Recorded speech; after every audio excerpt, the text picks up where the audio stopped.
Hello and welcome to a new season of the BeatRoots podcast. I'm Jamie. And I'm Chris. And today, for a brand new season, we've left our warm, toasty Northern Quarter studio and we're in central Manchester at Yes Bar. Yeah, so we're changing up for season 4. We're doing a new format we call 11 minutes with. So we're going backstage with the bands at the venues they're playing at. So not only are we showcasing the bands, we're also showcasing the venues around the different cities we get to as well. That's it. And today, like I said, we're at Yes, interviewing the awesome 6th Day. So good. So let's get inside and let's have a chin wag.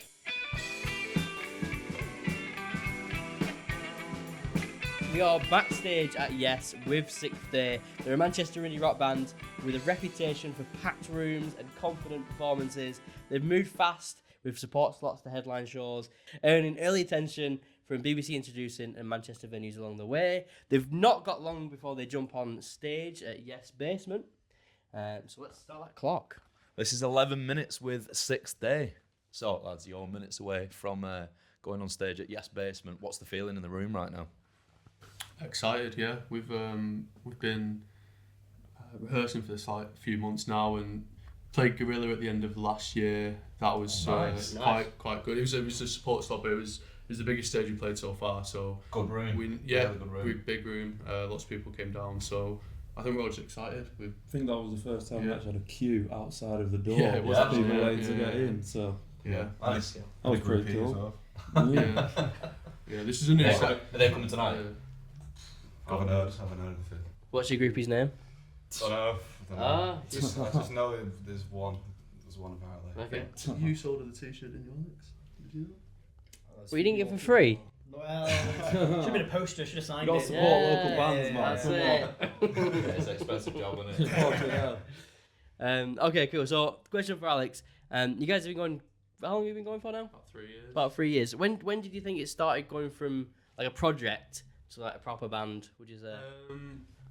We've gone through a few different iterations of like bands, but since Finn's been involved and Hugh, and we've been the 4 of us, we went out to Liverpool and did a few more songs and recorded them, and we're sort of in the process of getting a few more out. So probably in the last 18 months, we've started a new sort of period of the band, and yeah, it's been going well. We've played lots of gigs, it's felt the most serious. Yeah, it has actually. Yeah, it's definitely like a new chapter in the era, and obviously going through writing and just we're kind of getting there now. We're finding our sound and our direction, and we definitely know what we want and what we want to sound like. So. So, crazy bit of 6th Day trivia that I only found out before we started, that there's 2 Alex Nuttall's in the band. You both called the same name. Both call the same name, even the initials. So I can't even go by like AJ or AJN because we've both got kind of you Jackson, I think, or Jack, and I'm Joe, like Joseph middle name. So AJN, both AJN. So when are you gonna change the name of the band to the Nuttalls? You've tried. That's a good one. Put that foot down. Yeah, let's not encourage anyone right now, shall we not? So, Finn, sorry, people always talk about the energy of your live shows. What's the first thing you notice when you start a set about the crowd? About the crowds, I mean, just kind of, I guess it's just they just can't, I don't know really, I've never really noticed it because you're so far back. I'm stood in the way. The answer is I don't know, but what about, you're probably best off asking the lead singer. Yeah, the man at the front.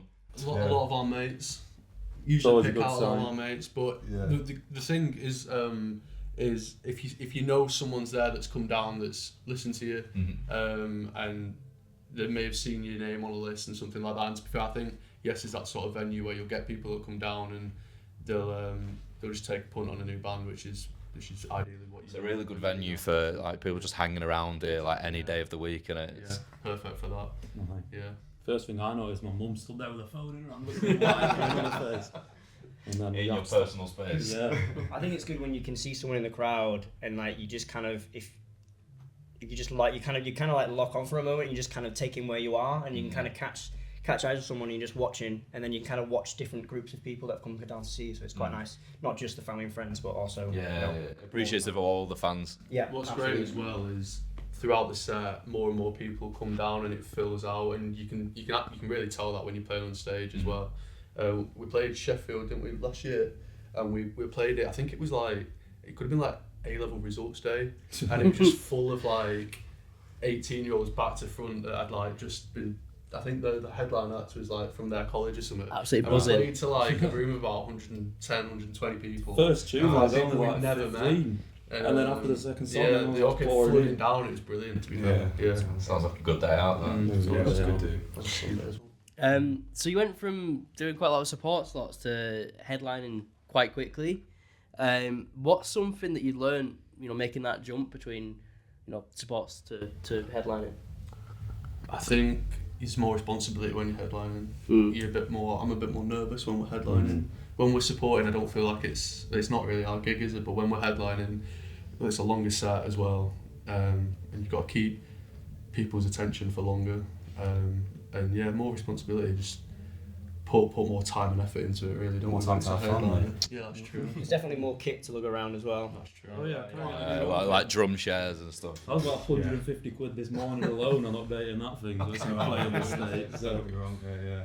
The drum skins, mate, they're so expensive. It's just ridiculous. Yeah. Yeah. Anyway.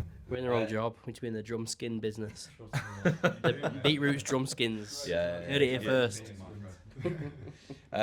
Hugh, is there a song in the set that you feel you need to get right more than others? So is it like a more personal one? Is it a favourite of yours? Or There's a song we're going to play tonight called 45, and right at the end of it, everyone cuts out, and I've got to go like halfway across the fretboard and do a bend straight away, and it's completely silent. It's only me. So I feel very vulnerable in that moment. So that's a good answer. Some people think of like a personal song. That sounds like quite a big responsibility for you to.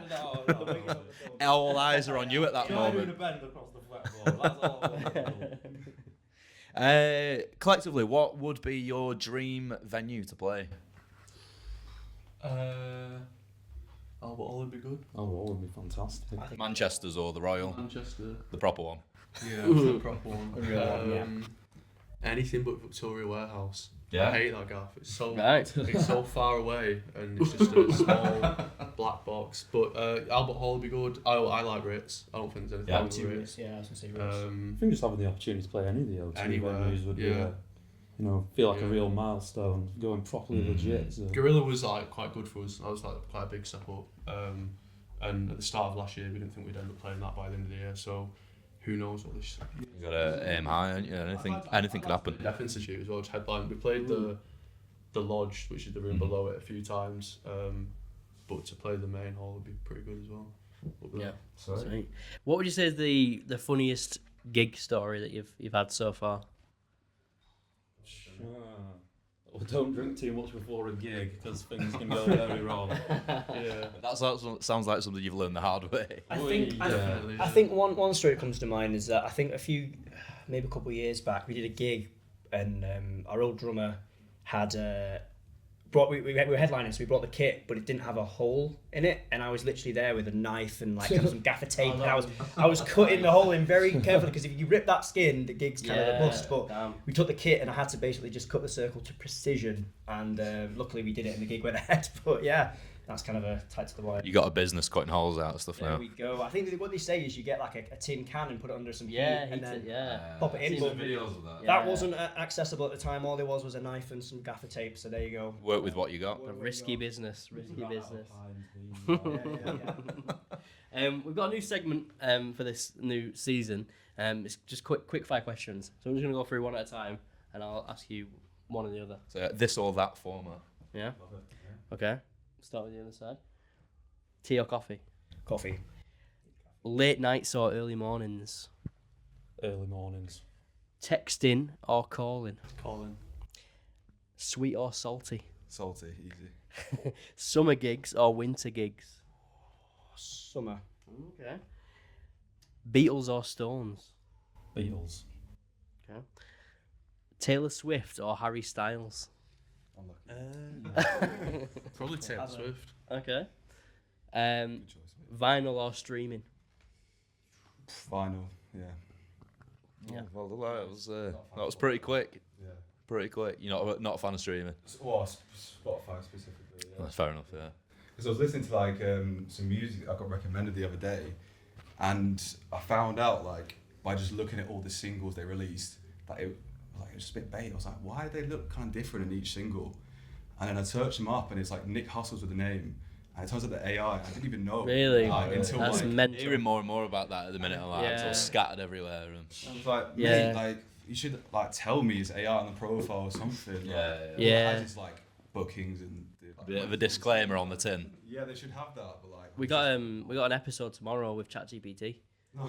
Yeah. I'm joking. Do it from home in our undies. Unfortunately, that's all we got time for today. This has been 11 minutes with Sixth Day. It's been really good to chat with you guys. Thank you so much for having the time. Thank you very much. Just before you step on stage at Yes Basement, we'll see you in the crowd. We'll be sticking around to watch afterwards. But yeah, thank you very much. Yeah, and as always, if you enjoyed the episode, don't forget to follow us at BeatRoots Podcast on social media, and obviously don't forget to follow Sixth Day. What are your socials, lads?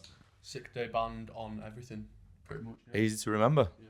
Nice. Nice. Thank you for watching, Thank you very much. and we'll see you next Good week. luck.